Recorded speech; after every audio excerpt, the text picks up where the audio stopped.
Good evening, everybody. Welcome back to the Milestone Book Club on 22 Panels. I am joined by the brothers Anderson, no relation, and tonight we're going tangential. One of those handful of 22 Panels podcasts that's not strictly about comics. We watched a cartoon. We watched the first 5 episodes of Static Shock from was that 2003? No, I think it's 2000. yeah, 2000. 2000. Yeah, it's 4 seasons, 2000 to 2004. I thought it was a little longer than it actually ended up being. I was talking about this with a friend, and it was. I thought it went all the way to like 5 seasons, or at least like it hit 100 episodes, which is the Syndication. yeah syndication they use. 2000. But no, it's 2000 2004 ish. It's 52 episodes, so kind of a standard run, I guess. But it's like I thought it went for longer, unfortunately it didn't. But it's Well, those still are short seasons too. well, yeah. I mean, 26 episodes. It's kind of standard if you look at it that. Or no, 13 episodes. You're right. Yeah. Yeah.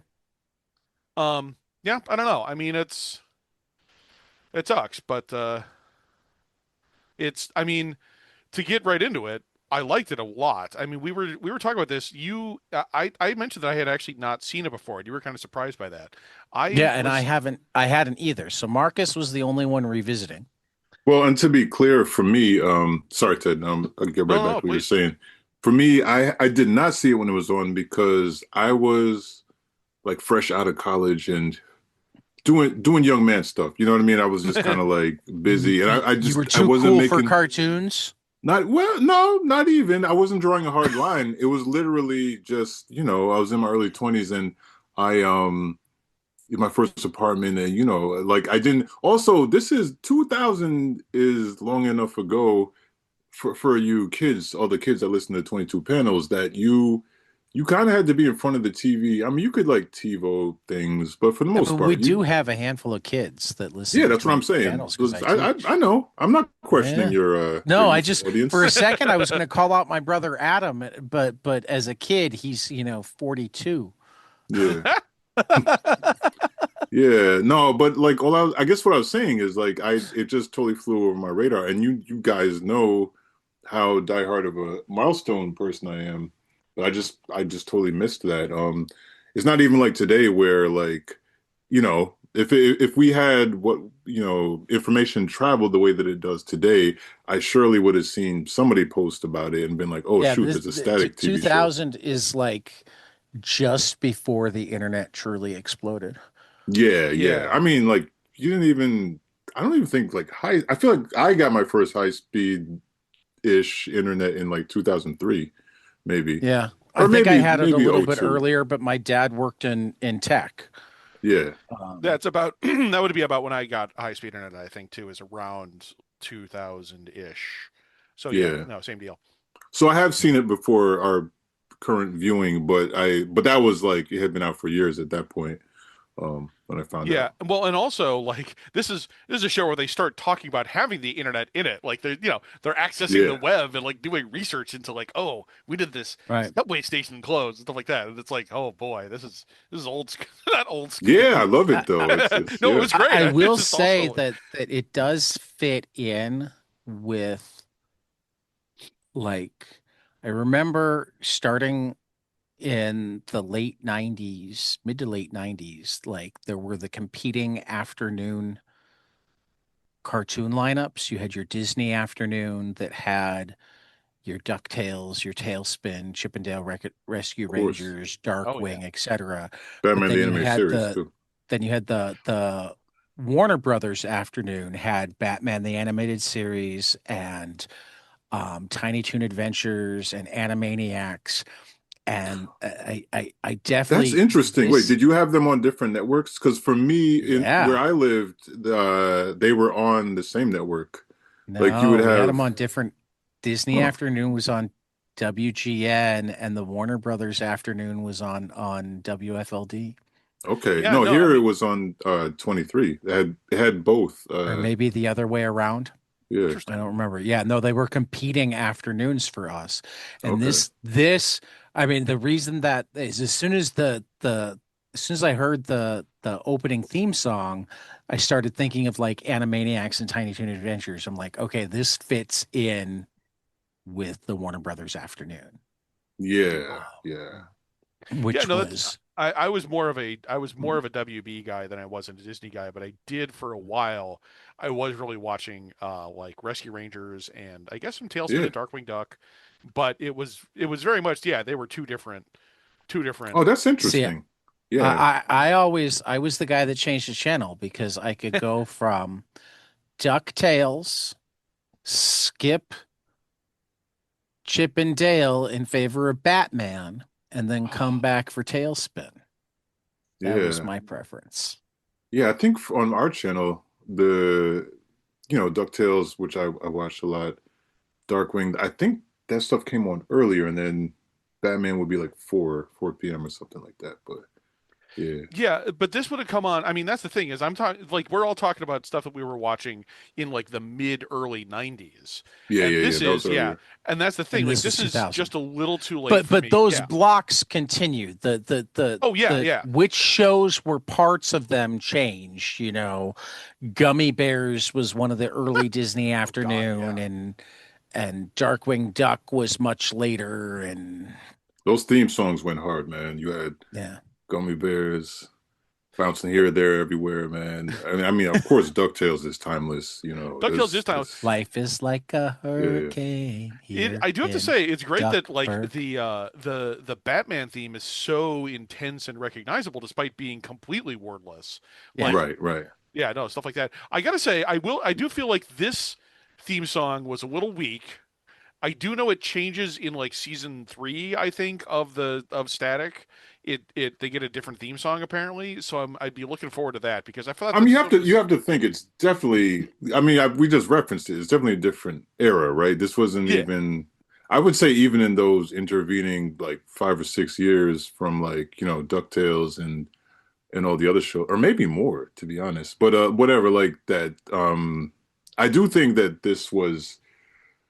I don't know. I don't think you had as by that point the more vocal theme songs were going out. Although that maybe not, because I admittedly I wasn't watching a ton of animated stuff No, at that's a that good point, point so I though. could be Yeah, like the wrong. I wonder if vocals Yeah, or anyway. But yeah, but no, this tonally though, I really I kind of want to just get into it, but like yeah. I think this show definitely like underscores like the genius of Dwayne McDuffie and his ability to kind of navigate the two worlds pretty seamlessly because we know that he's no stranger to animation. I didn't realize till after the fact that he had done like Ben 10 and stuff that was had nothing to do with like pre-existing comic properties. Um, but he's like I think this is a good example of just him being able to navigate like and this is definitely an adaptation in the sense of it's not setting out to be like all right we're recreating static issue one 2 3 etc like you kind of get all new villains and then Yeah. you've seen where I'm pretty sure Eben didn't show up in the original comic run but then Eben like was an early villain in the Yeah, he's like you the know season one. Yeah, he's like the Milestone core. Returns, He's yeah. like the core. Not even villain. He's the core. Yeah, antagonist, yeah, yeah, yeah, Yeah, of that arc, yeah. yeah, and that's interesting. Like this is something you mentioned that this doesn't start off as a straight adaptation of the like the first issue, which yeah, good. I mean, it hits a lot of the points. Like it hits a lot of the major elements of it. It's very much Static has problem his he's in love with Frida. He has problems with the local but with friggin' what's his God, what is it? Hot Streak, Hot Streak Francis. Francis, yeah. Yeah. Like it's it hits and then he basically gets offered a gun, which is to say he is forced to take a gun on the presumption that he'll use it to shoot Francis in the Big Bang, which in this version because they have a lower budget is like six Right. guys having a punch up in a But parking lot. actually, So, what's interesting, not to cut you off, but like uh, I definitely noticed that right away. But it does seem like maybe the camera was zoomed in on this particular that's scrap because if you look at just the sheer number of, Bang Babies after the fact, for new listeners, that's just the term in the show. I'm not saying anything untoward. But you know, it's oh yeah, sorry. It does appear that you definitely see more people showing up with powers than what we actually saw. Is my only point. That is true. Yeah. And they make a point that like I mean that's the thing. This is I was kind of trying to put this into words. I don't really have the best way to put it, but like it's okay. I mean one of the great parts of the Milestone books we keep talking about is that they all have this they all hit different notes, but they are in the same world. Icon and Hardware and Static and the Shadow Cabinet and the Blood Syndicate all hang out together. They're in the same world, and I love watching them bounce off each other.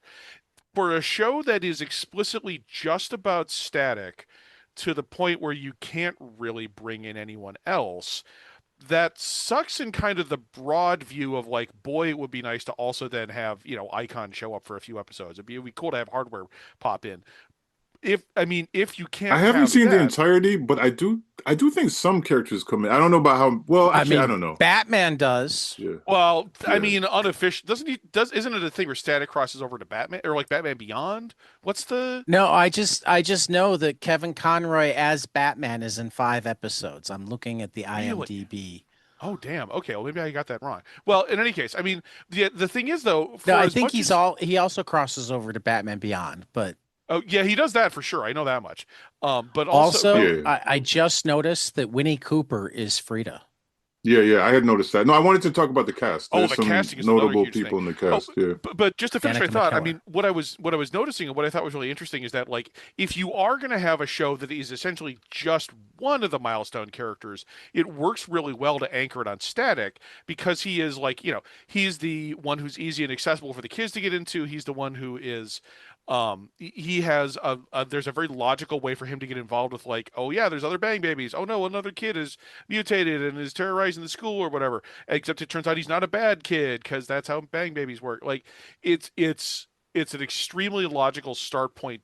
I'm making this sound like it's some sort of calculated move, and it's probably just also that like I it's think a they also had to do what, like yeah just like licensing and making it coherent too. yeah, But there's yeah, got to be that too. But like for all that, it works really well as an extremely solid foundation of like, yeah, Static is going to be our viewpoint character on the world of Dakota.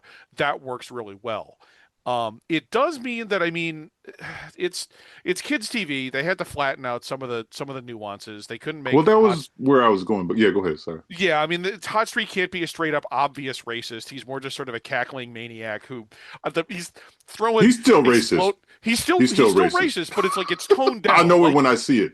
yeah, no, I mean you're not wrong, but but yeah, like he's he's throwing like exploding hot dogs. He's not trying to lead a would be group of neo Nazis. Like it's toned down, and I don't even mean that in a bad sense because like it's the WB at 5 o'clock on school day afternoons. Like I get it, but it is a somewhat flattened version of Dakota. Like the cops aren't the one deploying the tear gas; they just happen to be.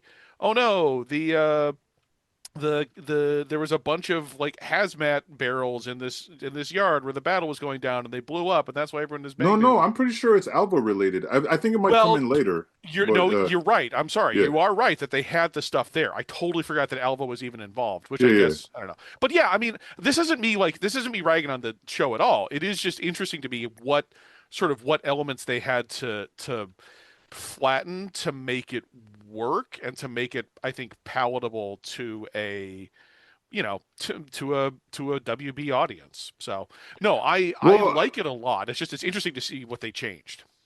yeah, yeah. I mean, I think. Well, I mean, yeah, obviously, I think anytime you look at an adaptation, especially to another, genre and even like age demographic, like that is going to be the question going in. I think, but I guess that's where I was going. I was talking about like the genius of Dwayne McDuffie and somebody who's adept at working in both, comics and animation for kids is I think he found a way to keep enough of the core of it while he can straight up like show that for kids. Even like, some of the beats, and keeping enough like, and then so for instance, like the essence of who Virgil is the same. And even his family. I was a little bummed that you know, in this story, like, he's tragically lost his mom. Yeah. And I do think they get into that a little more as the series goes. So it keeps I mean, the focus on the core of Static, his sister, and his dad, and it does create some interesting dynamics, in the Hmm. sense that you see a family that's working through grief and loss, but is also, still very much a unit. Virgil and Sharon, they're always squabbling, but there's a lot of love.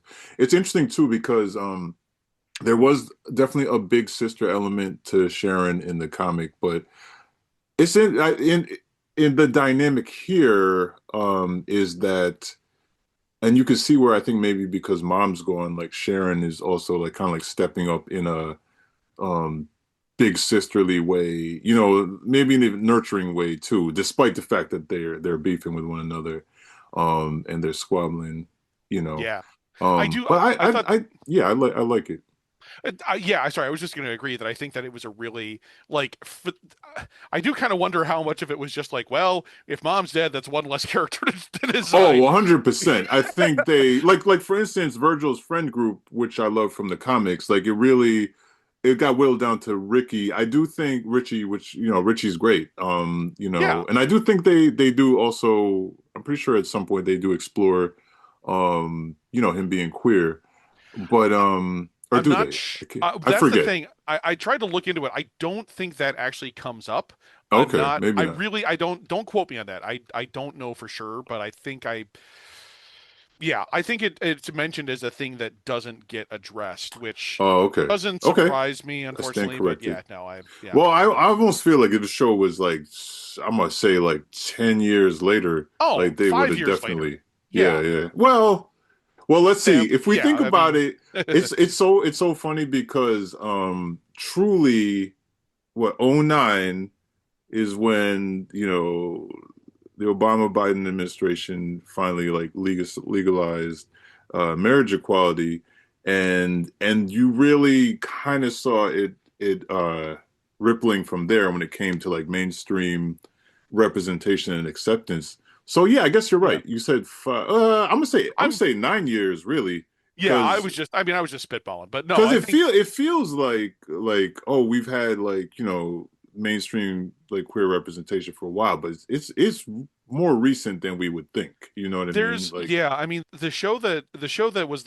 really defined me as a kid for the stuff that I really loved was Gargoyles. And mm, like the creator of that, Greg Wiseman, Eastman. Oh God, I can't remember his name. The guy who was the creator of that show has said that like very specifically, yeah, there's a character who probably would have been queer if we could have hmm gotten away with it like 10 years later. So I think it's a similar thing where like I'm sure they would have tried to get away with it if they could have, if it had been 10 years later.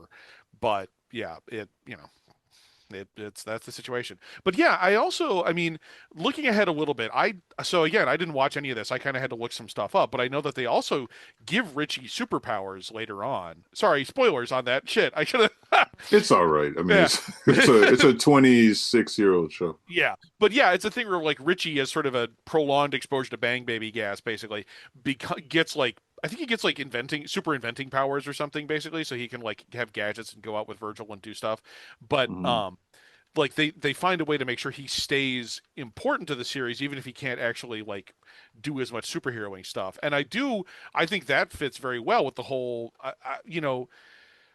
static friend group and like characters getting to interact with each other in interesting ways and explore different relationships beyond just good guys and bad guys. I mean, heck, the whole thing with Eben coming in, Alva is there as a villain, although I think they used the character design for that guy Silver, or not Silver, Saint Cloud from Oh, I know what you mean. Cobalt. Yeah, it's weird because Yeah. it's like that doesn't look like Alva. It looks like the other guy. But he is there. But the Oh, one also, who I I want to talk about character designs later, but go ahead. oh Sorry. yeah, oh that I mean Yeah, that's a yeah, real solid space to talk about. Yeah, yeah, but yeah. the villain that I think is the most, I think, iconic and like recognized as the best creation of the show, from what I know, is Eben. There's a reason that they brought him into season one, hmm Yeah. because he's the natural foil for Static. Like Hot Streak is sort of a straight up evil guy. Like he is obviously we hate him, no matter he's Oh, it's racist. garbage. He blows stuff up. He throws exploding hot dogs. I can't get over the hot dogs, man. Like the hot dog thing is just so It's a stupid. it's an It's a animated show, kids right? show, I It's know, but all yeah, good. but like I do Eben is think the you have one. to we have to remember we're solidly adults and like Yeah, no, you're this right. it's it's okay.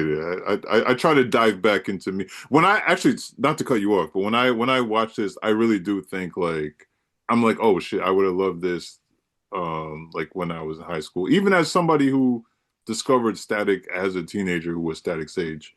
Like, you know what I mean? Like I would have enjoyed this quite a bit. Yeah, no, I mean I still enjoyed it. I definitely think that there's a lot to enjoy to it. It's interesting. I'm just sort of coming into it blind and being like, "Oh," and no, and also knowing a little bit about sort of the process of getting a show made, and it's Hmm. like, "Oh, here's the thing they Yeah. had to cut. Here's the thing they had to shrink. Here's the thing they had to blah blah blah." Like, Yep. it's a little bit like, "Oh, yeah, that the mom's dead. That's one less character to design." Like, Yeah. I'm being super cynical about it, but also like, I know kind of how it works. But yeah, there is a lot to like about it. I like this a lot. I found myself really getting into their versions of all these characters and it being, a slightly goofy superhero thing with some interesting character dynamics to it. Like I mentioned Eben more like yeah, the whole thing about Eben. Like I think Eben is a really good, really interesting villain for the show because I mean he's a villain, but he's the villain who's kind of got a point, and I think Hmm. that's always a really good character type to have hanging around.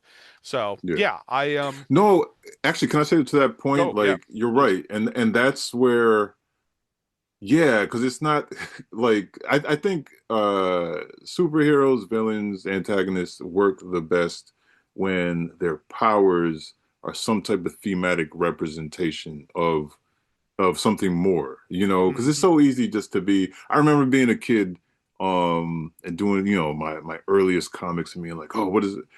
What I was racking my brain for like, what's this guy's powers going to be? How am I going to make him not like somebody else? And it felt like as a kid, like, oh my God, all the powers have been done. But I was young enough where I wasn't thinking about like, well, what do I want to say thematically through the powers, which is way more important. So you could have somebody that whatever shoots beams from his eyes, which a million other characters have done. But if there is something like where that is like a relevant power, like story wise or thematically, like that's what matters, Yeah. because almost everything's been done when it comes to Yeah, powers oh and stuff. yeah, But like, there's a yeah, lot. like I do like that on this show that seems to be you know, it's, and Eben is a perfect example of where like thematically the powers and the way he presents make a lot of sense to who his character is.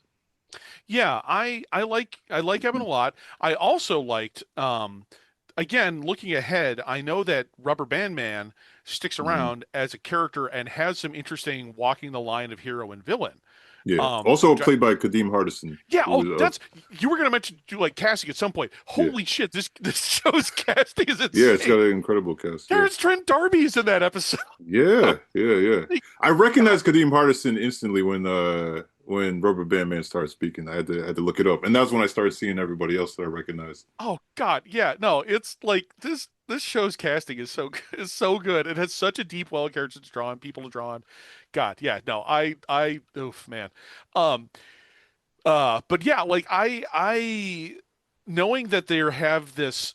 I mean, again, as with a lot of the other stuff in Milestone, you don't necessarily have characters who are good guys, bad guys. You have characters who are dynamic and interesting and can kind of flow from one to the other. And like Rubber Band Man, who we haven't gotten to in the main Static series, but he does. I mean, we know that he becomes a character. In fact, I want to say he's the character that he's. I think his creation is credited to Maddie Blaustein.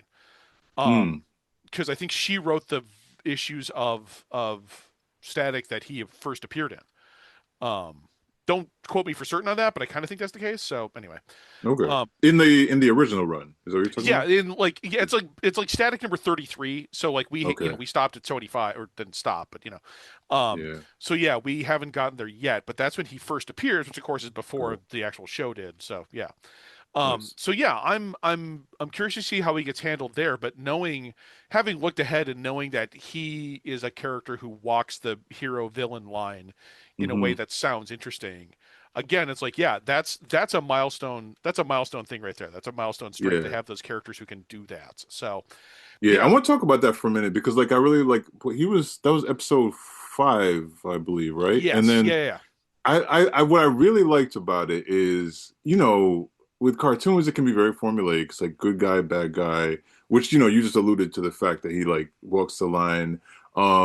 What I really liked is that because I will say, especially as I've gotten older and my views on like law enforcement, etc., um, and just approaches to just the issues with the criminal justice system and the ways that stuff like propaganda trains us to think, well, you just lock up the bad guys, you web them up, they hang up there, and then the police come again and wait till an hour for the webs to dissolve, and then they're locked up. Problem solved. You know what I mean? And yeah, like obviously, the real world doesn't work that way. And I like that you know, Virgil, like when he first him and Richie are checking out their new rat infested hideout that Richie recommends.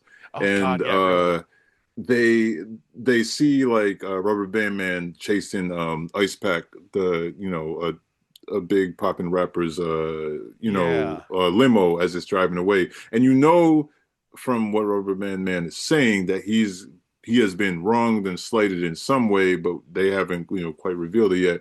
Um, and so Virgil goes after him and he goes to stop him. And in a lot of like superhero things, first of all, there's the like they got to punch it out for an hour before, they're like, hey, wait a minute, like maybe we yeah, don't need to whatever. And it doesn't really take that long because it seems like he's got some restraint. He's being like observant as more information presents itself. You know what I mean? So I appreciate that. Like I noted it as I was watching. It wasn't like, well, I'm the hero and this guy is positioned as the bad guy, so I gotta just like try to like totally subdue him without asking any questions, or what I mean. yeah, And like and even and Rubber Band Man similarly, he doesn't like start trying to knock Static out right away. He does get frustrated because he's really driven by revenge or getting what's owed to him. So when Virgil doesn't 100% back down, it's not even when Virgil doesn't back down, it's when Virgil basically intervenes to the point where Ice Pack is getting away. That's when he basically lashes out at Virgil, because initially he's like, look, yeah. I don't have any beef with you, Static or whatever. So I don't know, I thought that was like kind of nuanced storytelling in the sense that it's not like good action figure, bad action figure, let's mash them together Yeah. until the runtime is over. Yeah, and I mean, even in ways that were a little more, I don't want to say like the episode I'm thinking of, episode 3, the one with I don't even remember his name. The kid who becomes Destruct. He's like the Hmm. popular kid at school who suddenly Yeah. determined gets powers, and he's convinced to join Eben's gang. He's a Hmm. less interesting and less nuanced version of that same character. Not to say bad, but just like when they hit Rubber Band Man, that's when you get a really good version of like, oh, this is interesting. Here's a guy who's got a legitimate beef. He and Static have to kind of hash things out and figure out who's in the right and who's the wrong and everything and like that. That's the thing of Destruct is sort of the not the prototype, but like it's the well, and it also, I mean, The way that episode is really about setting up Eben too. So I was gonna say, what's no, I think this is because there are two different types of stories to me. Like, for instance, in the episode Rubber Band Man, like he's kind of set up as far as the main superpowered antagonist um in that episode. So it kind of like, he's a little bit more centered in the narrative. Destruct is centered more as like I'm gonna say like almost as like a vehicle for the viewer in a way, because he's arguably mm-hmm. a regular kid that's thrown into a messed up situation. I mean, like he literally Yeah, feels like he that's true. can't go home and face his mom, and so it's kind of like the idea of being an outcast. And then I'm gonna say, like, to be honest, if you think about it, um, like even just like culturally, there's a I mean, black people aren't a monolith, but like when it comes to like socioeconomic situations and everything, there are a lot of situations I've known. people where it's kind of like they don't necessarily always go home, and for a variety of reasons that can be kind of complicated. Mhm. And so in some ways I almost feel like there's some representation there. In this case, it's because he's just been turned into something that's a monster, and he's like, I can't go face my mom like this. I'm a monster. Yeah. So and then like that one, it was more about like the moral choice for him, of being essentially an outcast and being, well, I mean, you talk about gangs, right? And like them providing family, and again, in our propaganda world, it's like cops, good guys, gangs, bad guys, but it's like it's more complicated than that. And for a lot of people, a lot of good people get involved with gangs because they are seeking family and protection and and structure and and safety. So I'm just saying, like, that's literally, if you look at it, that's what's happening with Destruct. He's a regular kid that's on a good path. He's a star athlete, um but his powers, like, or his changes start happening, and he's basically a monster essentially, as far as he's concerned, in the world. And it happens very suddenly too, while he's on the bus. So it's kind of like, um you know, he's He dealing with the looks like trauma of yeah. everybody recoiling from him. That's no, that's true. That's a much better way of looking at it. Thank you. That is yeah, you're right. I do yeah, I would see that more as just that episode is more just like an excuse, not an excuse, but like the reason for that episode is to bring in Eben as a character who's got a point of view. But you're right. I mean, there's more to it than just that. So, no, that's interesting. Yeah. Um, but yeah, I of the episodes we watched. So yeah, there's the first two episodes which are kind of a two-parter, sort of more or less. Um, it's Static gets his powers, Francis gets his powers. They fight for a bit. They have some fun action to it. It's more or less what the first couple issues are. Not Yeah, it exactly, does but kind of mirror it in the sense of Virgil Like being very in similarities. his head. What's yeah, up? I said definitely similarities. yeah, Yeah. and also like it hits the it hits the Static being the quippy guy, the Spider-Man kid who is always making jokes. I do love that one of the first things that he does, like literally I think his first line in the series is him correcting some guy's AAVE, because he says something like, "No, no, no, it's what up with that, not what's up Hmm. with that." Like I thought that was that. I don't think Dwayne McDuffie wrote that episode, but that felt like a McDuffie thing, like Yeah. in the best possible compliments. Um, Yeah. but yeah, like he takes on a bunch of like gun runners. He does his cool magnetic electromagnetic stuff. Um, we get those two episodes sort of establish what Bang Babies are, what's going on with that, and then eventually we get to he's the only Bang Baby who's sort of apparently on the good guy side. Who knows? But yeah. And then we get into from there. We have the episode with Destruct. We have the episode with like the blob the weird blob amoeba monster Oh, thing. the Yeah. bacteria. Because in the Yeah. episode, that was one, yeah, thing that was affected by the gas that wasn't a human being. It Which was was it was interesting. bacteria. I don't know if they did. Well, no, I was about to say I don't know if they did that in the comics, but then I remembered. Wait, they already had a dog. Like they had a dog and Plug something, and he's a dog Yeah, guy. yeah, yeah. um, but yeah, and then we hit episode 5 is the Rubber Band Man one, and that's those first 5 episodes that we watched, and they're a really good. I mean, I like them as giving a very clear indication of sort of the I don't want to say the ethos. That sounds way too high-minded, but I mean, like, the foundation of what this show is doing. We have this Yeah, kid, yeah. and what Static has always been, which is the kid who cares about his neighborhood, the kid who maybe Hmm. is, sometimes in over his head, but always has a quip ready and is, Yeah. funny, and we like watching him and rooting for him. Exactly what we wanted in a show like this. So yeah, I don't know. I'm trying to think where to go next. I know you mentioned talking about the character designs. Yeah, so I really like it. And I think this ties into a few things that we talked about before. Like, for instance, we talked about the trimming down of the cast. And I do think it's like we're you can see where they're working within maybe the budget and the scope that they had. And so the character designs, I like them a lot. I think that they and just thinking about it from an artist and illustrator's perspective, you can see where they stylistically chose a style that's like, that looks cool. Like the characters are very expressive, but there is I'm going to say a deceptive simplicity, because that's one thing that's hilarious. And I've had things like where, for instance, Big Jim, I employed a style that, appears like, simpler, but there's a lot going on. So I understand where sometimes, but then like people will look at it and be like, "Oh, this is a really cool style," and even though it's like really, it's a simple style, or whatever, and like you can tell that it's like the efficiency of animation, and I do think the characters are very expressive, which is like super important. Um, they Expressive and do, also. Oh, yeah. Go ahead, sorry. I was just gonna say one very specific thing I loved was statics, like the way they do statics dreads, or are Yeah, they? yeah.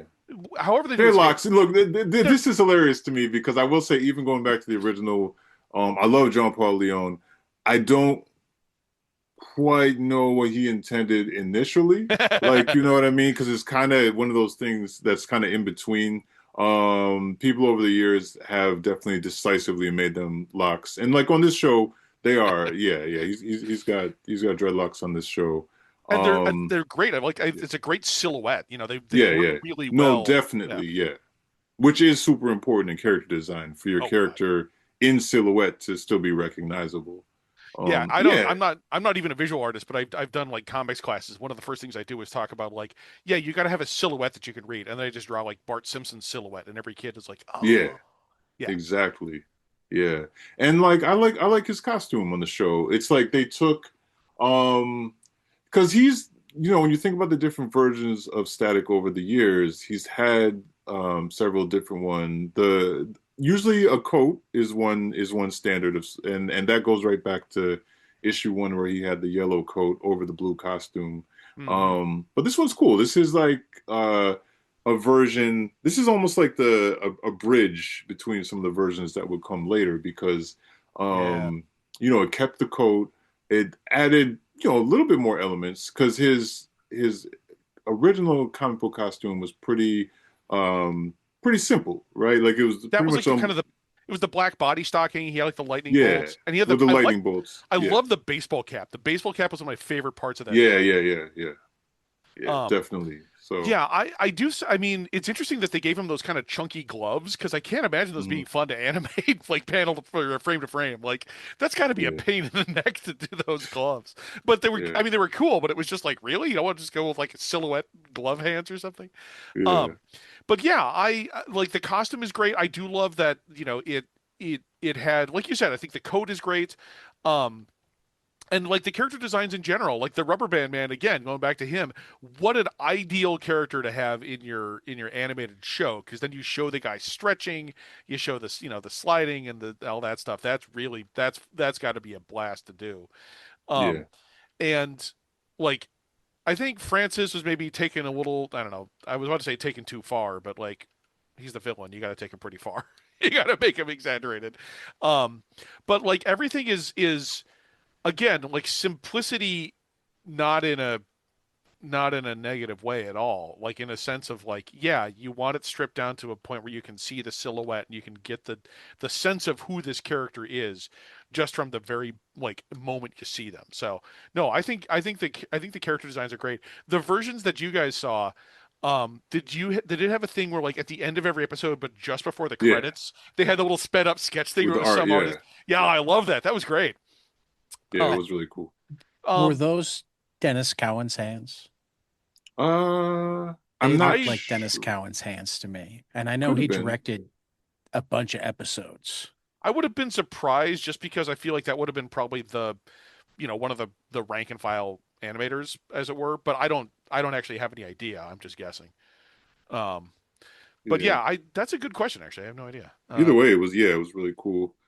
It was, Um, and yeah, like yeah, just getting to see how how they prioritize like the shadows on Eben's face to give him like a recognizable face, while yeah, also like no readable features. I thought was a really neat yeah. thing. There's a lot of really smart choices like in that Oh way. yeah. Yeah, Yeah, I like it a lot. One thing that's interesting, and this is more audio than visual, one thing that happens canonically in the book, which I was like, oh, it would have been cool if they carried it over. But I'm sure it's just whatever. It's like the simplicity of cartoons, and they're not gonna cover everything that us adults think of. But like, is the fact that they don't ever spell it out, but you can tell through the word balloons that Virgil is using his static electricity powers or whatever to disguise his voice. Yes. Um, because his word balloons, he's got regular word balloons when he's Virgil, but he's got those more like, the types of jagged word balloons they give you in comics if you're like speaking through a radio or Yeah. something like that. Which I always thought was such a cool touch. When I realized what they were doing, I'm like, oh, okay, that's really smart. Because like, and I realized this at a certain point when he's speaking to Frida as static in his just like, his Virgil voice. Which I mean, look, so many so many superhero on-screen representations, they don't disguise their voice, Yeah. even when they're speaking to their crush. So It's it's not the first time, but it yeah. actually would have been cool if they just added a little metallic tinge to his voice, like That would have been, like yeah. I mean, you work with you work with the medium you've got, but no, that would have been yeah, a yeah, yeah, yeah. fun way to do that. But no, I mean, you're right, and that's the thing. Like you, like now that I think about it, I mean, like other elements that had to change and they translated from comics to animation. Like I think, I mean, again, Rubber Band Man is a great example. That's a character design. That's a set of powers that works so well in animation because that's like what it's designed for. Um, but like the glowing sort of aura that goes around whatever Static is using his powers on, Hmm. you got to kind of have that to indicate like, oh yeah, he's using his magnetic powers or whatever on Yeah. it to yeah. Um, yeah, I don't know. I'm just thinking of other things that like had to change for whatever reason to make it work in animation as opposed to on the page. But yeah, I I like it a lot. I mean, I really think that it's a great adaptation of the milestone stuff. I am curious to what degree they're gonna like prioritize Alva over like Eben and other characters who are Bang Babies who are actual powered ones as sort of the villains of the show. And I know that like Mm. not every character is going to be a villain, et cetera, et cetera. But like I'm just curious what the I don't know Larger antagonists are. yeah, and also like how they're going to structure it. Like are they going to have um, um God, I'm trying to think now. I'm trying to think of like other like specific static stories now from the comics. Like I'm trying to remember specific things that he did or that happened. There was the one. Was this the one that was like guest written by Kurt Busiek or something, where it's like he sees a bunch of kids worshiping some, like imitating some cool gangster in the neighborhood, and so he tries to make himself into a role model and ends up looking like a dork over it. I don't remember. Um, Ye- Yeah, I remember. I don't Yeah, there's a lot. I think that's the great thing about Static is, know. I guess even when I think about a lot of stuff he's been through, the there's like certain themes. Like I don't know, not too long ago we read the arc where it was like his father had a heart attack, and Mm-hmm. it was kind of like, and as I remember, I think the villains were kind of weird and not maybe top tier villains, but I remember really liking that run because it just like it was the essence of what Static is, which is like a kid that cares a lot and is always trying to do the right thing, and he messes up. Yeah. And he's having a lot of trouble balancing everything, which obviously goes right back to Peter Parker as an influence. Um, but like, yeah, I guess with Static, it's like you think about some of the big stuff he's dealt with. It's like, yeah, you'll have times where um, he was dealing with the hate groups, and then Oh and yeah, yeah, then yeah. you had the militant dude also. He was Oh, kind of like caught in Command between all that. Commando Yeah, X. Commando X. Yeah, Yeah. yeah. So it's like, yeah, I mean, I think that's the beautiful thing about Static is it's like his a lot of stuff he faced were reflections of like of the world, Yeah. that was out there. It So yeah, it it'll be does interesting. yeah, it does make you wonder, like, to what degree are they going to, how explicitly are they going to cover racism in this show? Like, having not watched it when it was, none of us having watched it when it was out, but like, I'm curious to what degree like I don't know. Yeah, I Is there think ever going to it'll be be a treated.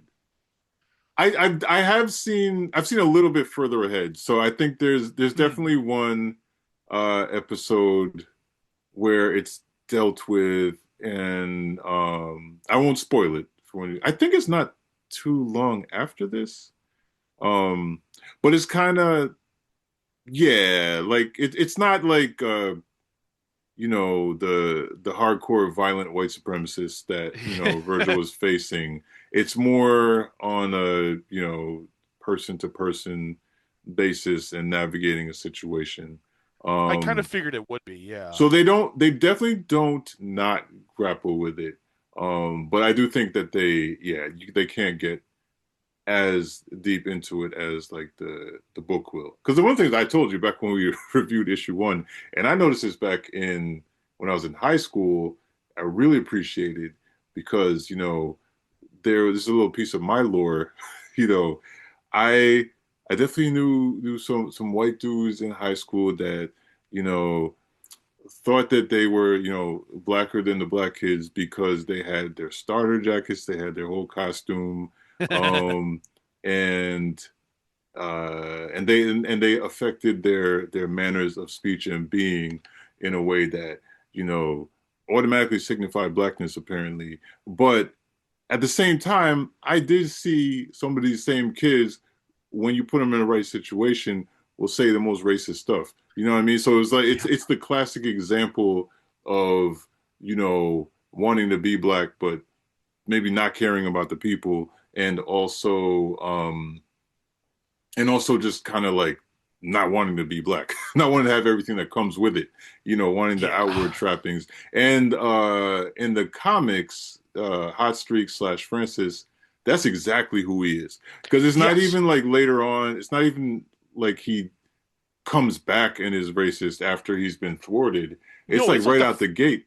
Right out yeah. the gate, he's like being pretty racist to Static while having black kids in his crew. So it's kind of Yes. like, and that's true to life for a certain type of kid. So I actually appreciated the nuance of 'cause one thing that was really annoying about the 90s, I knew racism when I saw it. Most black people knew it when they saw it. That being said, there was this kind of like on a more mainstream level, there was this nonsense idea that if somebody wasn't like saying slurs, that they get the benefit of the doubt and that they're not racist. You know, and now it's Yeah. like a lot of people, not all people, but a lot of people, a lot more people have a maybe more nuanced idea of the ways that racism and white supremacy show up. But so anyway, I say all that to say, Hot Streak on the No. show is like, I feel like it's still in there, but like they for instance weren't able to have him say some of the stuff that he said in the book Yeah. that really He can't be underlined shouting the the N-word or racism. anything. No. Yeah. I and that's like I do I yeah, I should be clear about what I'm saying here. It's not that I'm saying that like, oh man, he has to be spouting off racist drivel to be a racist asshole. No, it's more just like I'm curious how much they'll be able to do in the Oh show and yeah. how No, I wasn't correcting you. I just no, was no, no, more yeah, I yeah, didn't yeah. take it as that way Yeah, either. okay. Yeah. Yeah.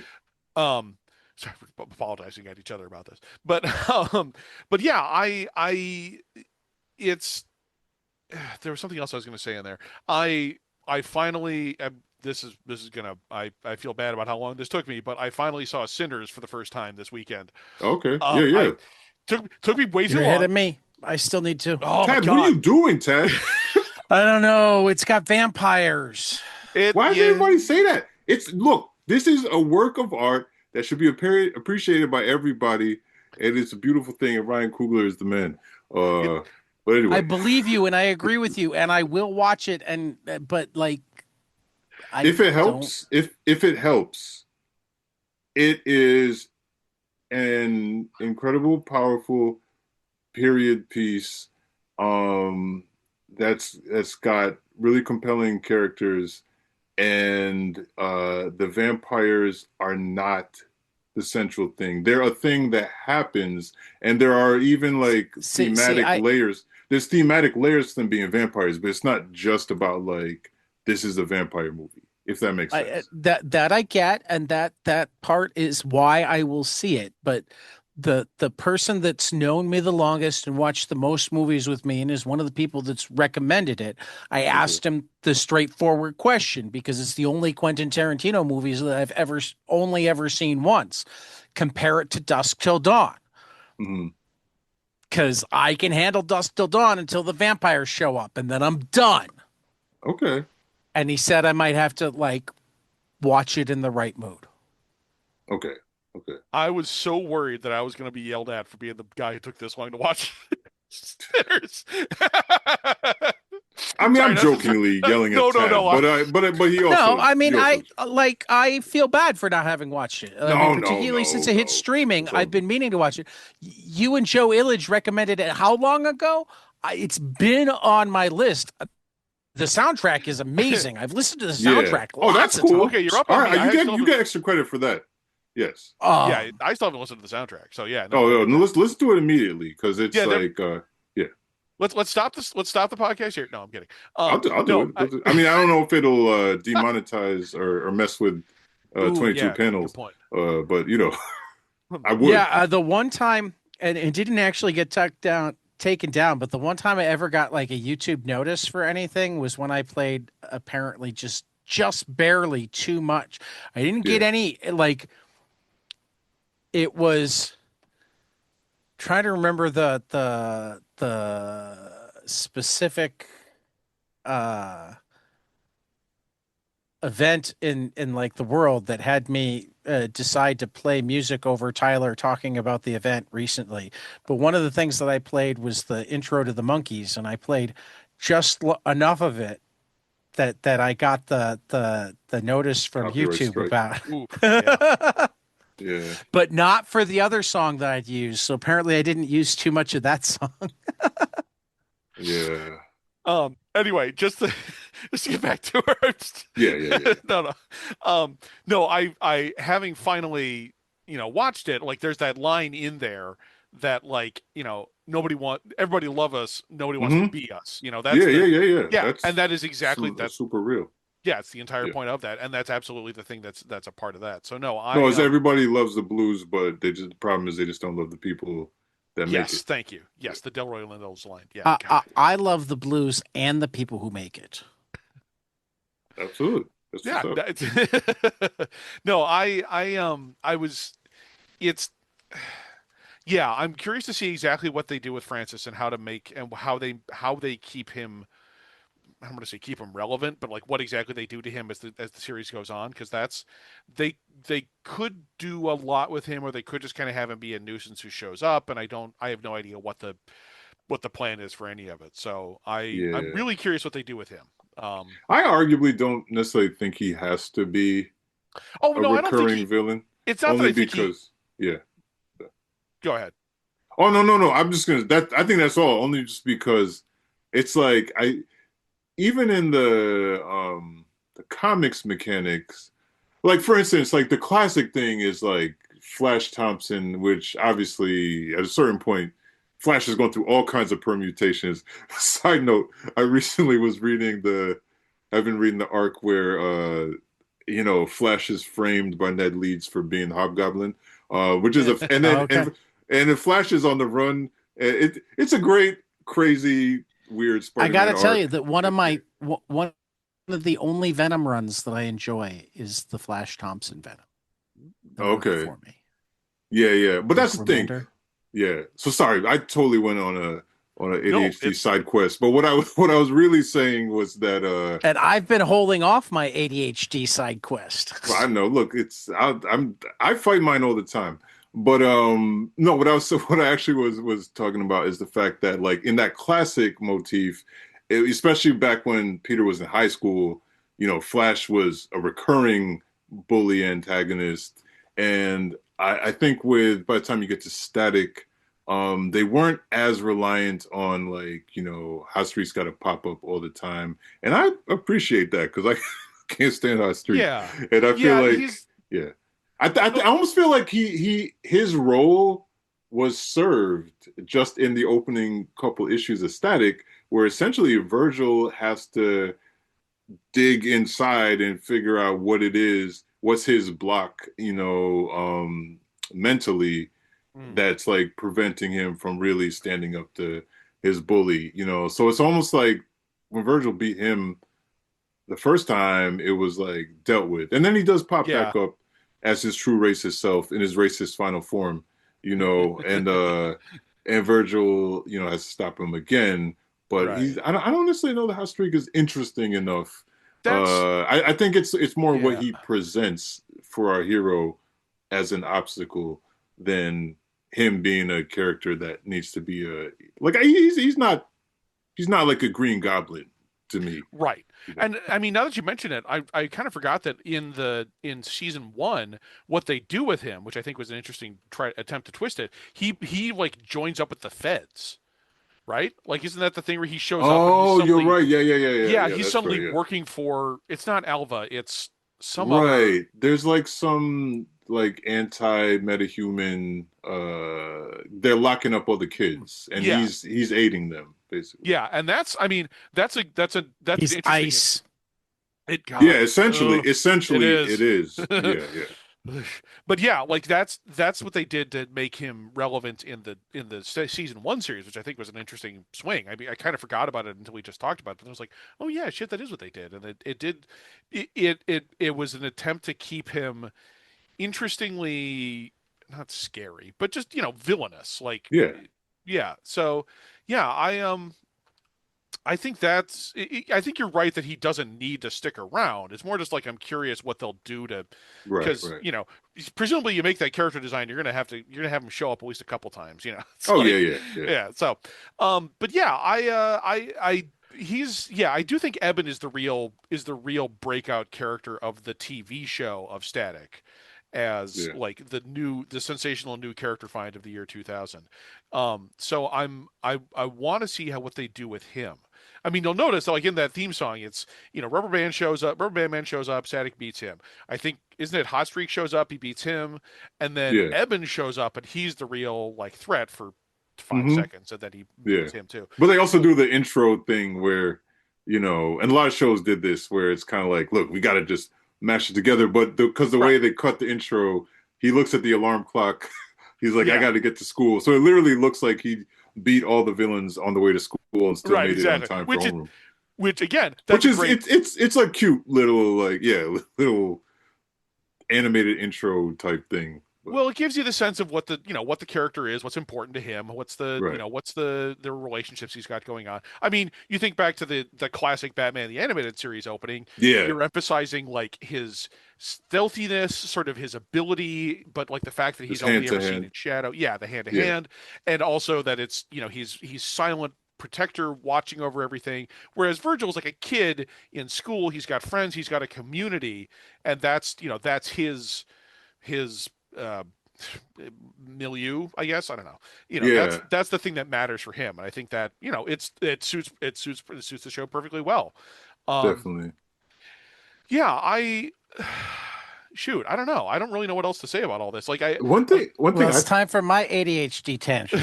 okay, can I've I been say one holding on thing? to it. yeah, Can I say one Sure. thing real quick? Um, I just want to think, you know, Static has, and I think we've talked about it. He's got a long legacy. I absolutely love Miles Morales, but definitely like I feel like you know you don't get to Miles Morales without Static. Oh Like no. a lot of what is there, and Miles is his own thing. He's not derivative, same as Static isn't derivative of Peter Parker. He's just you know they're kind of taking this archetype and taking it to new places. So, but interestingly, one of the things, and I think it kind of underscores how the show plays tonally with while still taking elements of of the core of the comic, but also doing stuff that's real, like I don't know, just fun kids TV stuff. There's like goofy hijinks, like when the episode with the germ, it's like mhm. Frida and her like Newspaper school crew. newspaper nerd Yeah, crew. They're like you know they're trying to do like student activism, and so they're like sneaking in because as I remember, I think the teachers or whoever's like over the newspaper, was like, look, you can't do this story. So they want to get evidence and do this unauthorized story. So The they get unauthorized locked. edition of the paper. I love that. That was so good. Right. Yeah. So they get locked. There's like a whole like kind of like comical hijinks thing where like Richie See, and this Virgil. actually perfectly leads into my tangent. Oh, great. Okay, This cool. wasn't fully a Wait a tangent. second. We might be about to talk about the same thing. Let's see. Let's see if it is. Possibly. But where I was going, because it's gonna be about the janitors. What I was gonna talk about. But like when that whole thing is happening, right? There's there's the antagonist, maybe even more so than the germ. This episode is this cranky old janitor that's Yeah. just like always like giving the kids a hard time. Mr. Janus, I think his name is I that. think, yeah, Janice. Yeah, yeah, Yeah. yeah. And I was thinking about it. I was like, yo, it was just funny, like the way the little beats are playing off. It's arguably almost like Three's Company brand, you know what I mean? Like hijinks or whatever that's going on. But then Mr. Janice, he really is like an annoying antagonist. And then I was like, oh, I don't know if you guys have played the Sony Spider-Man games, but there's like Yes. do you know what I'm talking about? I, In the I know exactly where Spider-Man, in the Witch. there's there's a like a level where because the Spider-Man games they're incredible. Like Oh, but they do like a lot of like interesting emotional beats and flashbacks. And the Spider-Man 2 in Spider-Man 2 specifically, like Harry Osborn plays like a significant role in the game without spoilers. But there is a level where it's like a flashback to when they were in high school. Oh, no, no. Peter and Harry go to they break into their old high school in the present day, but it's also kind of like they're flashing back and talking about when they had been in high school back then. And there is an antagonist janitor character that's pretty much the same character. oh Like God, I you know what I totally mean? forgot about that. Yeah. And I was like, oh, that's interesting. I wonder if that's like I just wonder if that's like really direct, because there are Mm. a lot of things where you see Static's influence in other media, and like that's kind of on the nose one, but maybe it's a coincidence. I mean, if you have I mean, like, this janitor's yeah. kind of a less Scottish groundskeeper Willie. Oh, that's true. Oh, is that where you were going with this? Well, where I was going in Yeah, general was, and part of this is like it plays differently in animation versus comics. So I really had to sit with it for a second, and I watched a number of the episodes twice. I was caught off guard by the slapstick, and initially it turned me off because like I think of Static as humorous, but like it's serious. but yeah, like you're dealing with serious stuff. Um, but then again, like between thinking about how the mediums are different and thinking about the target audience being younger, it like really grew on me, Yeah. particularly in those fourth and fifth episodes. You know, the Hmm. slapstick element of both the germ episode and the bouncy ball episode was just Yeah. it was fantastic. Yeah. It was Um, fun. Yeah. but it like it took me a minute Right. to not have it rub me the wrong way and make it feel like it was taking, I mean, particularly because the way that we have looked at the Milestone universe is through a pretty serious social lens. Like it initially is like, oh, are we just making light of all of this stuff? Um, and they're not. I'm not saying that they were, but like that was my initial knee jerk reaction. Hmm. Um, and Was it that they took were kind of making that it second a watch to slapstick? go, oh no, it's this is in line with The Simpsons and with Phil Lamar was heavily involved with Futurama and like definitely with Animaniacs and Tiny Toon Adventures where yes there's stuff going on but we're gonna make kids laugh too. Yeah. No, definitely, definitely. And then if you think about it, I mean, we all weren't in the target age when this came out. No. But it's like cartoons, there's different trend. I'm I'm somewhat familiar with like some of the shows this period, mostly through like a lot of the students that I was teaching in the early arts, like because they would, I was teaching art, and like so a lot of the characters they would want to draw would come straight from these shows. Like, I don't, I might be getting the dates wrong, but like a lot of the kids they would like reference like Fairly Odd Parents and like a lot of these Yep. other shows that were a little bit after me, and I've since seen a lot of these shows, but I wasn't seeing them Those are as they definitely came ones out. that my kids were watching. Right. So So those then would have there's been yeah. probably a little bit after this because my son was born in '01. Right. Hmm. Yeah, yeah, And I know that there was still new Fairly Odd Parents when he was like 2 to 5. right. So that's interesting because even the shows that I'm referencing, like to your point, are even a little bit after this. And then Right. like, for us, we're thinking about like the shows we've referenced so far are like A 90s little bit before shows, this. Animaniacs, Batman animated series, etc. So in some ways for me, this kind of exists in a space where I wasn't watching a lot of the contemporaries of this show, Right. and but I mean, I guess I bring that up because I know comedy in general, but definitely which this So isn't Fairly Odd specifically. Parents did start in 2001 and Okay, 10 season series. right. But point being, like definitely, like when you look at conventions or just, of the medium, like in well, comic books as well, but also in animation, they do change like as you go from like decade to decade, and different things come in and out. So, I'm sure this tonally is maybe hitting some of the beats of 2000 animation. Yeah, I mean, the thing is also Static was always a pretty funny. Well, I wouldn't say it Yeah, was always a hilarious book, but like there was a lot of wordplay. There was a lot of teenagers being dorks. There was a right. whole lot of Virgil playing Dungeons and Dragons with his friends, and they made a lot of fun of that. Like Yeah.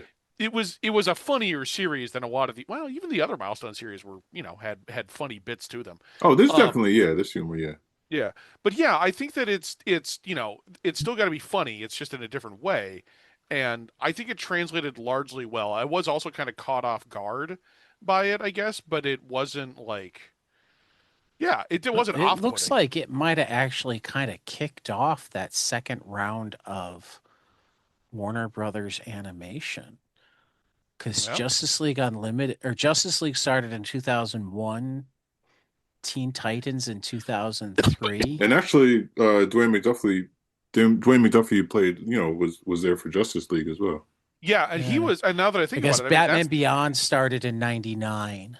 yeah, and Justice League was the one where I know that also that's where Static shows up, an older Hmm. Static. I forget if he's still played by Phil LaMarr. I want to say he is, I but think he I'm is. sure he probably is because he's the Yeah. voice. He's like the on-screen yeah, voice of Static. Also, yeah. real quick, while we were talking, I did take a look to see what other milestone characters show up, and I saw something which said that I think Hardware and Icon and Rocket show up at some point. I didn't even Okay. like really go into like Well, when. the I didn't see any listing for Icon.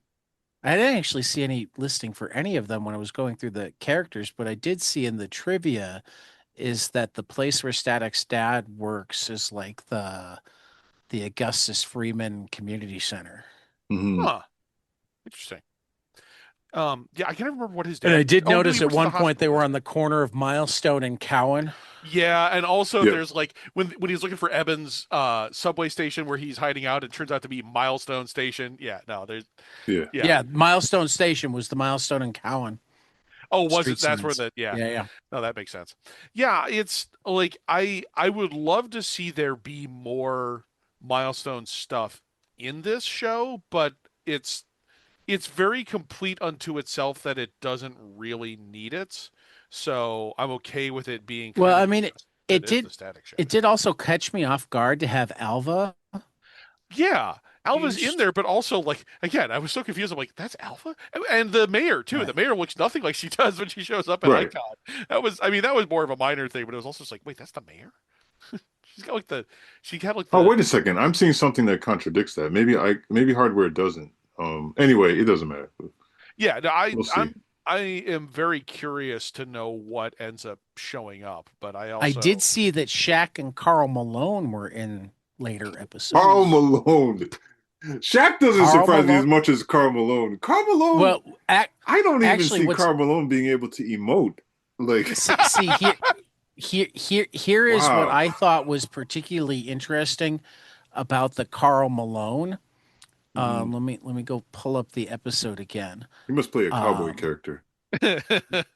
no, no, it's like the name of the episode I think is like Hoop Squad.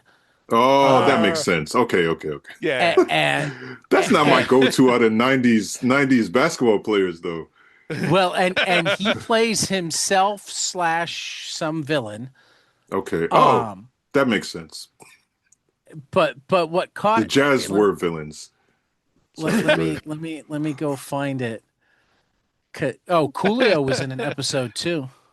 I think I Ooh. remember that. I forget who he voiced, but I remember hearing his voice at some point. He played Replicon slash Marvin Roper. Okay, Okay. yeah. That's another thing, by the way. The structure of this, I mean, it's not going to be like this all the time, but it's like, oh no, every episode there's a new Bang Baby just showing up, Yeah, and it's tearing up, and uh, like that's such a great way to have like an easy way to bring in, Yeah. one shot characters or like people who are only yeah. going to, be there momentarily. Like I think that's Season great. 4, episode 7, Oh, don't look Hoop ahead too far. Squad. Okay, all right. Yeah. Um, has has uh and this is where it's kind of like weird to me. Let's look. You've got characters are Carl Malone slash Pulverizer, Yao Ming slash Center Force, and Steve Whoa. Nash slash Point Man. Carl Are they all on the Malone, same team or are they on different teams? I Okay, well haven't watched we'll the get episode. there. I'm just You know what? I'm gonna right. go ahead and watch this episode ahead. I need to Yeah, I mean, know we're not going to tonight. get to we're not going to get to season 4 before we go back to reading. I But know. I'm so just yeah, confessing to right, you both that I'm going to watch this episode this week. right. I But might be let me interested to see finish too. though. Okay, yeah. Carl Malone plays Carl Malone, but Jen Okay. Kuo Sung plays Yao Ming, and Chris Cox Oh, plays Steve Nash. okay. Oh, That just means they okay. couldn't get Yao. That's hilarious. Of course, Karl Malone is the one person they could get. You know what I But mean? He they all probably oh, I didn't realize this. This is also the episode that has Steers or Winchester as Dr. Odium and David Paymer as Mason Andrews. So this episode has like all sorts of people who've done all sorts of other stuff. okay. I just hope they got Steve Nash's hair right. You gotta get the sweep of his hair. Yeah, You know, yeah. oh, Is that's that how it hilarious. looked in this was Oh, I didn't see. what I year haven't seen was this this? episode. I've only seen a bunch of season one. Yeah. I think this is it. Yeah, this is a season 4 episode. Yeah. Okay. All right, all right. Uh, I'm I'll yeah. rewatch it when we catch up to it, but I am going to watch it this week. did you I need to also see did this. you guys notice that Christopher Priest gets listed as a creator? Oh, that's No, cool. that is Yeah. cool. Yeah. Shit, yeah, okay. Yeah, I was kind of wondering. I mean, I noticed that like so I'm pretty sure Dwayne McDuffie wrote the Rubber Band Man episode. Um and I I Dennis think he's Cowan basically a showrunner, right? It was kind of he's the he creator. I Yeah, I don't know how many I thought he Dennis Cowan because was Oh, he's listed maybe as you're right. creator on all of them, but okay. McDuffie has written by on 8 episodes, episodes 1 through or well, actually all the ones we've no, yeah, the only one that of the 5 that we've done that he wrote was They're Playing My Song. So Oh yeah. yeah, the Rubber Band Man. Okay, cool. Which The again, next one that he that was a wrote fun one. is episode 10. Um, Cowan, however, directed The Breed, so the 3rd episode. Right, the Hmm. one with Destruct. Okay. Yeah. Okay, I forget cool. the character's actual name. And actually, the next episode we'll watch, Oh, okay. episode 6, is a Cowan All right. directed. Nice. The Huh. new kid. All right. Dennis Cowan actually directed more episodes than anybody with 9. Huh. Okay. Cool. Interesting. Maybe it Yeah, was him, John. I want to, yeah, this is, I mean, I remember poking around in the Wikipedia page trying to learn a little bit more about the series, and apparently there were attempts to pitch a couple different potential Milestone shows. And this, like, there was one that was just sort of like a bunch of different heroes, I think, from Milestone that were all on a team together that weren't really in a team in the original comics, but they were just like, well, it's but we got to kind of pick the best ones, I guess. That's what I got from my impression of it. I don't remember if that's true or not, but it is like I'm curious. I'm just curious what the process was like. I would love to be I on the line. mean, Well, yeah, these network execs, come on. They yeah, weren't going to get most of the milestone stuff through um onto the kids WB. But yeah, yeah. I mean, and I'm not that's nothing No, I'm dismissive of not. Static because we've all talked about how even though Static is the youngest and maybe And the they made him even younger for the show. yeah, but out of the milestone run, he was kind of the one with the arguably the sunniest disposition. Right. There's dark stuff that happens in Static, so they Yeah, even Static they had to tone it down, but yeah, that we weren't first. going to see a Blood Syndicate animated Oh God. series. Well, and also like that first issue of Static, like I kind of went back and reread it. And it's like, oh yeah, he shows up at Frida's house having had the shit kicked out of him Yeah. by Francis, and Which it's like he did get a black eye in he this did. That's show. true. And actually, I do appreciate that they did that. And also, again, like I don't want to sound like I'm saying that they had to dumb it down or whatever. It is like they had to change some things. But when he's given a gun, they give him a Yeah, gun, and yeah. like it's clear that like this is a big freaking deal. And he very specifically is like, no, I can't do this, and he like throws it into the river. I thought that was great. I love that You're they. right. You're absolutely right because I feel like this marks like because I mean again we all maybe watched '90s animated stuff. And Yeah, there was Batman famously they did loosen it up by the time they got to Batman Adventures, like what they could show violence wise, yeah, and they were very limited. So in a lot of ways, you're right. The fact that on a kids show, like I'm gonna say like even 10 years earlier, you probably wouldn't have seen a teenage kid character wrestling with whether or not to use a gun or being given a gun by another kid. yeah. No, So that I, they did push some of the animated limits. Yeah, and I All mean, right. again, I keep thinking of like Gargoyles had an anti-gun episode that I think was one Right. of the best I possible remember way. that. Yeah, Yeah, it's like the that was a best good thing ass you show. could have done. That's Yeah, such a good like we were I they could do a mentioned Sinners. Gargoyle spinoff. I mean, Here's the thing. Apparently, Jordan Peele. Is it Jordan Peele? oh, I did Supposedly, hear. Is he working on something? I think I it remember hearing something about that. yeah, and it's like Jesus Christ, just send me Yeah, to heaven right now because that sounds like that's exactly what I've always yeah, wanted. yeah, yeah, No, I can't tell you how much I would give for that kind of thing. But yeah, no, Gargoyles was like, you want to talk sort of sophisticated, interesting yeah, animated shows of the 90s and 2000s.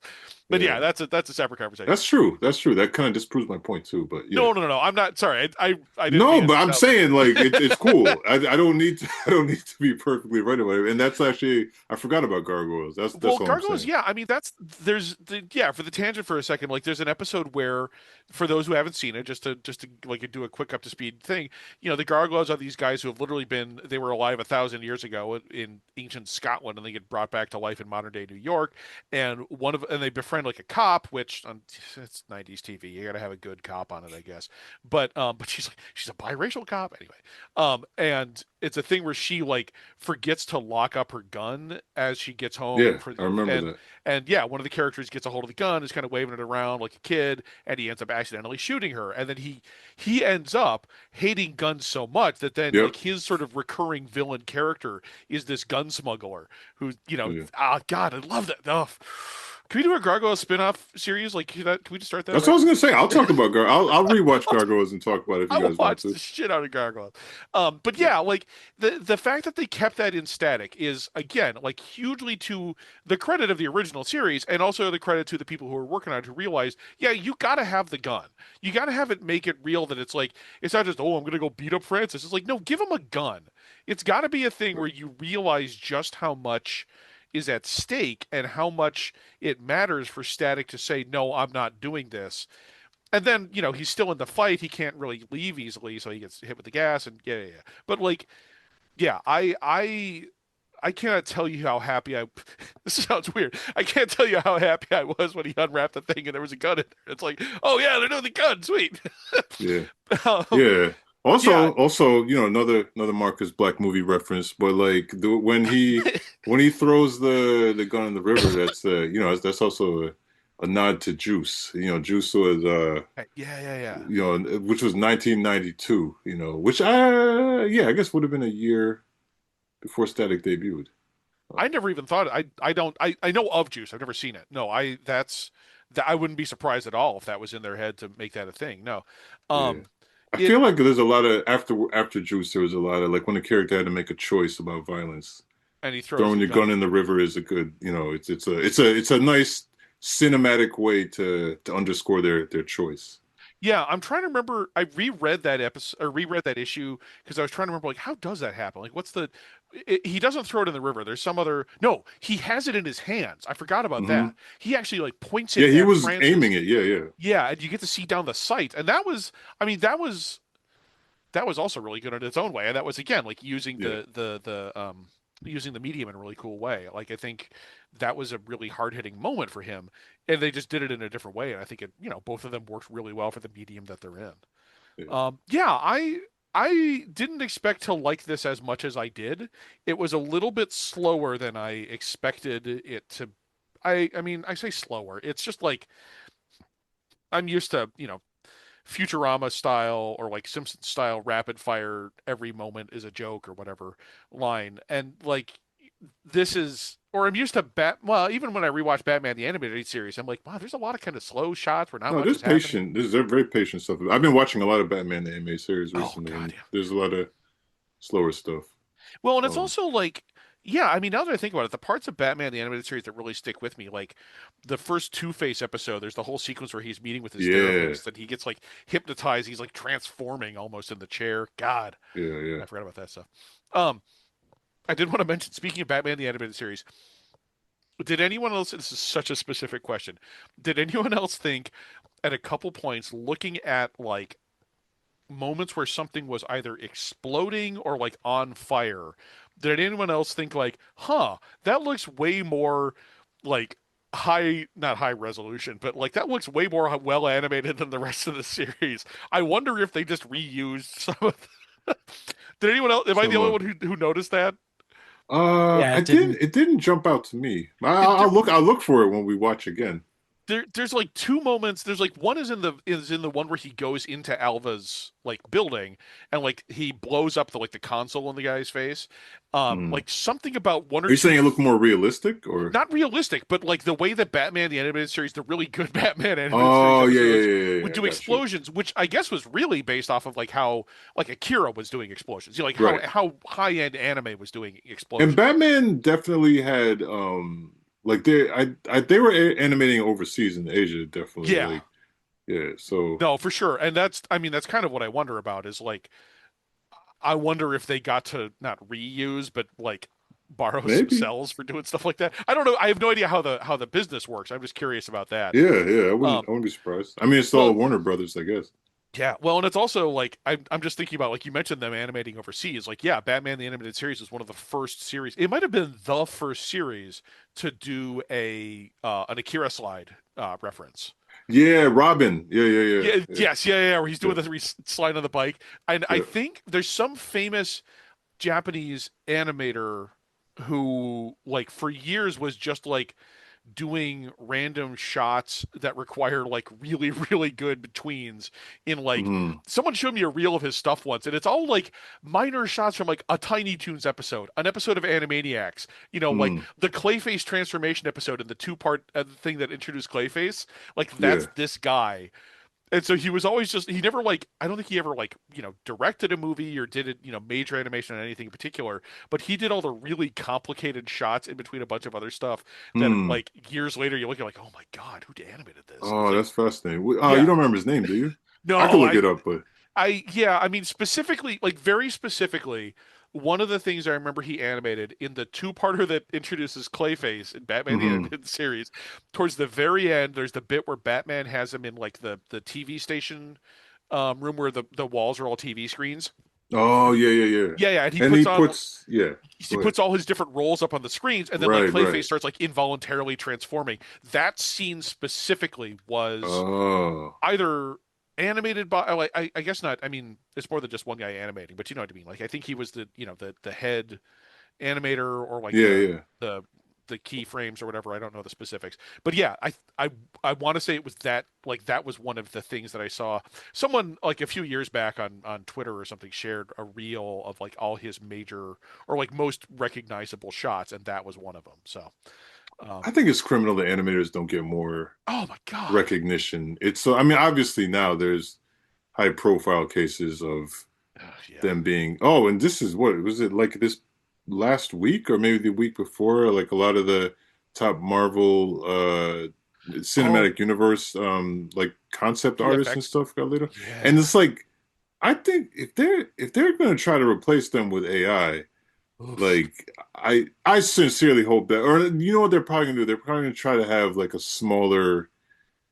I don't know. I don't want to speculate on something I don't know the facts to, but it just bothers me. Period. Anytime you see artists being undervalued and um, Oh just yeah. Hey, taken out of a we work job. in comics. We know what that's. Exactly. Yes. Yeah, Yes. it's, Yes. not to be too cynical about it, but no, I mean, I get you. Like, it sucks when you realize, like, oh, that's what the purpose of this is they're trying to find ways to cut corners, trying to find ways to Yeah. make it more flexible or whatever. It's like, no, you're just Yeah. Like, thankfully, we've started seeing that, production images of uh, the last in the Spider-Verse trilogies, and so it's moving along. So I'm mm. taking that as a sign that they took care of the animators because that was a big part of what delayed it was the The um crunch and the yeah, and just kind of like some of the animators were I don't know if they they put their names behind it, but it came out like how rough the working conditions were and everything. So I'm oof, hoping yeah, that they made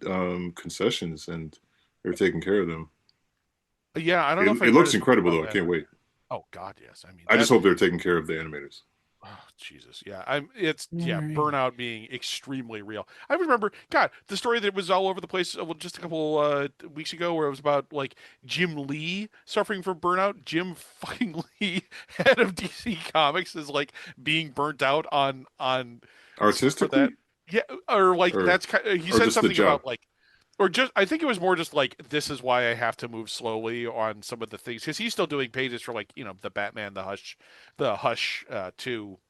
Yeah, there are Um, currently two different volumes of Batman running concurrently.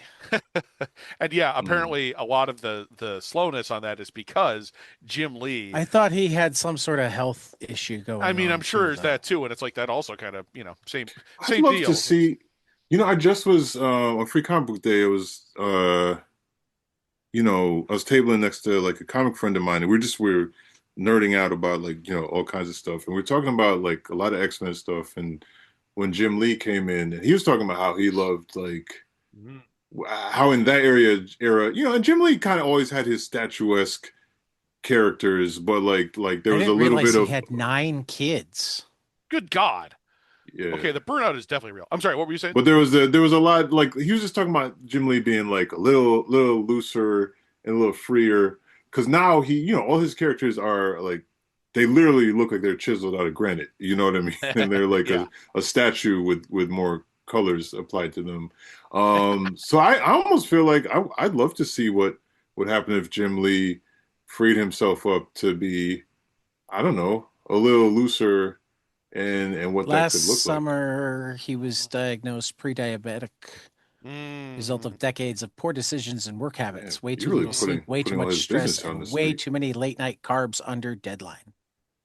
Yeah, I mean, if even the dude who is like literally, what is his title at DC these days? I mean, whatever he Well, is, that's part of the problem. Is his title is president, publisher, and chief creative Nah, that shit is officer, crazy. You can't do both. Like yeah, drawing comics is such a thing. The idea of being the president of DC father of freaking comics, 9, and still that's draws and goes to conventions regularly. stop.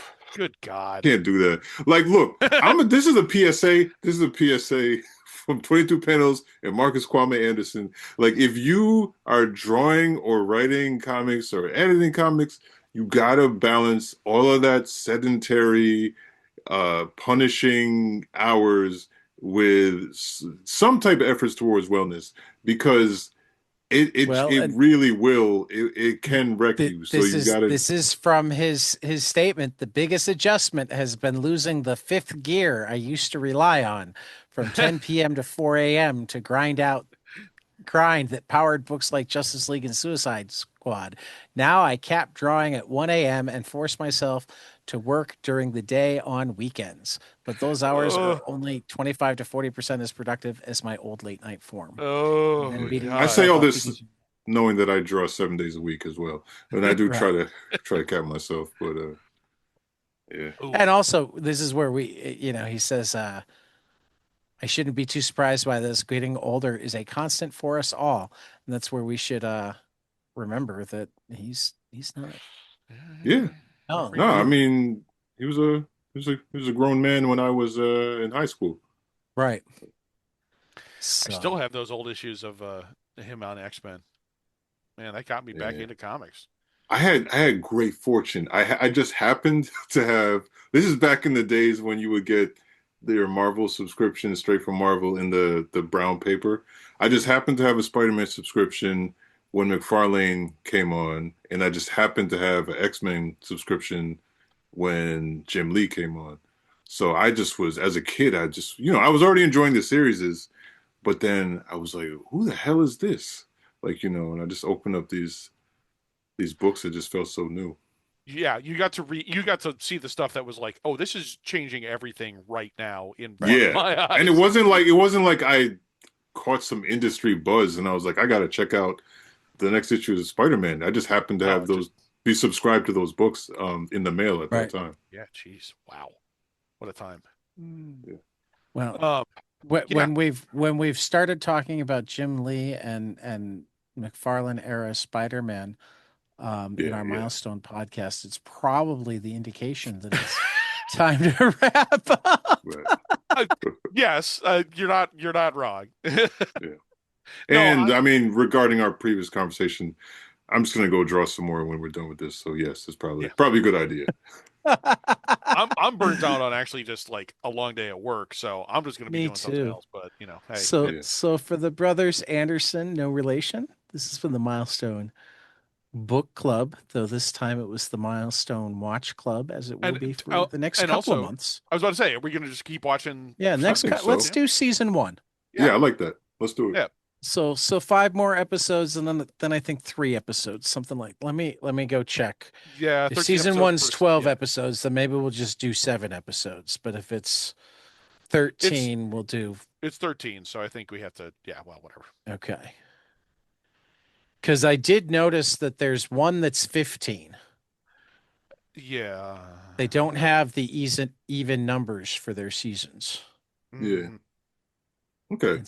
It's like, but season one is 13. So yeah, let's do 6 through 10, and then we'll do 11, 12, and 13 Mhm. Sounds good. in a couple of Mhm. months. Nice. So again, for the Milestone Book Club, Brothers Anderson, no relation. This has been 22 panels, and we will see you after the next page.